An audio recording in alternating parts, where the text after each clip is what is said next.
महापालिका निवडणुकीत भाजपला 87 जागांवर विजय मिळाला. आता 10 सदस्यांमागे एक स्वीकृत नगरसेवक घेता येणार आहे. त्यानुसार भाजपला 9 आणि 8 नगरसेवक निवडून आलेल्या एमआयएमला एक स्वीकृत नगरसेवक घेता येणार आहे. महापालिका आयुक्तांनी नगर सचिवांकडून मागितलेल्या मार्गदर्शनात तसे नमूद आहे. स्वबळावर महापालिका लढलेल्या भाजपला मुस्लिम बहुल प्रभाग 14 आणि 20 मध्ये यश मिळाले नाही. त्या ठिकाणी एमआयएमचे उमेदवार विजयी झाले. 26 पैकी 21 प्रभागात भाजप उमेदवारांना पॅनल टू पॅनल मते मिळाल्याने तेथील सगळेच उमेदवार विजयी झाले. आमदार देवेंद्र कोठे यांनी स्वतःच्या जागेवर माजी उपमहापौर पद्माकर काळे यांना उमेदवारी दिली होती, पण त्यांचा पराभव झाला. त्यांना किंवा श्रीकांत घाडगे यांना स्वीकृतची संधी मिळू शकते. तसेच भाजप शहराध्यक्षा रोहिणी तडवळकर यांनी निवडणुकीत मोठी मेहनत घेतली. ज्येष्ठ माजी नगरसेवक प्रभाकर जामगुंडी, जगदीश पाटील यांचेही योगदान आहे. याशिवाय अन्य काही उमेदवार नवीन चेहऱ्यांनीही पक्षाला मोठी मदत केली. त्यांना किंवा त्यांच्या कुटुंबात स्वीकृतीची लॉटरी लागू शकते. दुसरीकडे फिरदौस पटेल यांनी काँग्रेसची उमेदवारी डावलून पराभवाची चिंता न करता एमआयएम मध्ये प्रवेश करून निवडणूक लढविली. त्यांनाही एमआयएम कडून स्वीकृतची संधी मिळू शकते. गाझी जहागीरदार देखील स्वीकृतीचे प्रबळ दावेदार मानले जातात. स्वीकृतसाठी इच्छुकांचे स्थानिक आमदारांच्या घरी संपर्क कार्यालयात हेलपाटे वाढले आहेत. प्रभाग 7 मध्ये शिवसेनेच्या धनुष्यबाणावर जिल्हा प्रमुख अमोल शिंदे, मनोरमा सपाटे, अनिकेत पिसे उमेदवार होते. भाजपच्या 4 उमेदवारांपैकी श्रद्धा किरण पवार यांच्या विरुद्धच शरदचंद्र पवार राष्ट्रवादी काँग्रेसचा उमेदवार होता. प्रभागात भाजपला श्रद्धा पवार यांच्या रूपाने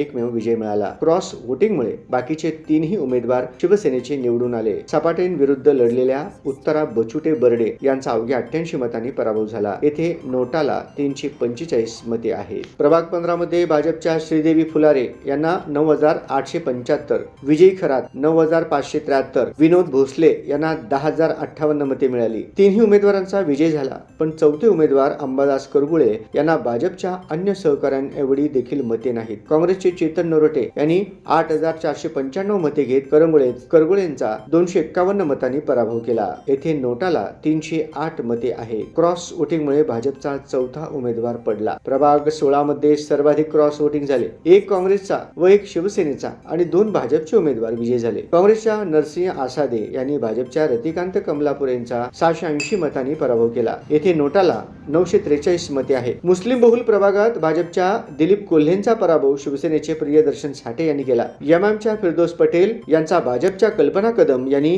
227 मतांनी पराभव केला. येथे नोटाला 341 मते आहेत. प्रभाग 25 मध्ये भाजपच्या वैशाली भोपळे यांना 4,954, सुमन चाबुकस्वार यांना 6,018 मते मिळाले. प्रभाग 25 मध्ये भाजपच्या वैशाली भोपळे यांना 4,954, सुमन चाबुकस्वार यांना 6,018 मते मिळाली. दोघांचाही विजय झाला, पण भाजपकडून उभारलेल्या नागेश ताकमोगे यांना आपल्याच पक्षातील विजयी उमेदवारांपेक्षाही कमी मते मिळाली. त्यांच्या विरोधातील वैभव हत्तुरे यांनी 5,128 मते घेऊन विजय मिळविला. ताकमोगे यांना 4,839 मते आहेत.